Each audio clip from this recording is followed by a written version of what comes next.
When researching options for trellises for our garden, we were unable to find a good option that could span the 7-foot distance between our garden beds.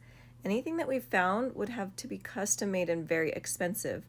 We had seen some options using cattle panels online and began brainstorming how we could utilize that in our kitchen garden. The benefits of using cattle panels is that they're durable as well as affordable.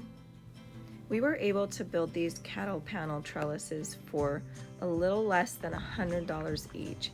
It turned out to be a great solution to our problem and was something that we could implement right away in time for our spring garden.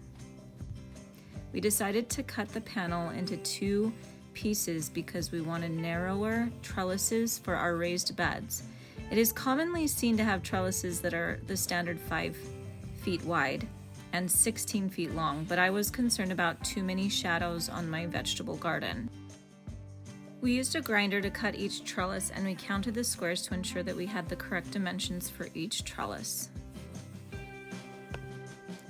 So we opted for 2 trellises that were half the size, or a little bit more than half the size of the trellis. We ended up purchasing 2 5 foot by 16 foot trellises to accommodate our plan. However, we are using the extra pieces in other areas of our garden so they do not go to waste. How low are we putting it? How deep? As deep as we think we can. So it feels sturdy enough. Sturdy. We used a very durable galvanized 2¼ inch by 2½ by 4 foot green steel fence U-post with anchor plate from Home Depot for each corner of the trellis. I'll put a link in our description. First, we measured out our space and the distance between each garden box. We marked out 4 corners for each trellis and then pounded our post into the ground, ensuring it was deep enough for stability.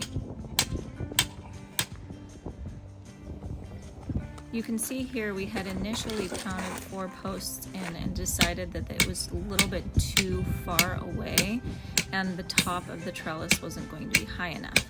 So we adjusted the posts closer in and decided that was a better option in the long run. We had to bend the panel a bit to get it into the shape we wanted. It had warped a bit during transport, but this process was pretty simple. We then brought our cattle panel up to see how tall and wide we could go to ensure the height we wanted. We brought our panel up about 1.5 feet from the bottom of the posts to achieve the height that we wanted. We ended up with about an 8-foot clearance to walk under. Once the plants grow in and up the trellis, it is not going to be an issue to have a gap at the bottom. However, the space can be filled in with an extra panel if desired. We secured our trellis with hose clamps in several locations along the post to ensure it was very secure. Days after installing these trellises, we had a winter storm, and with lots of rain and winds we had never experienced before, the panels were untouched and very sturdy. We are so excited to see how these panels look when they are entirely covered with plants. We hope you enjoyed this video about this custom yet simple garden trellis design.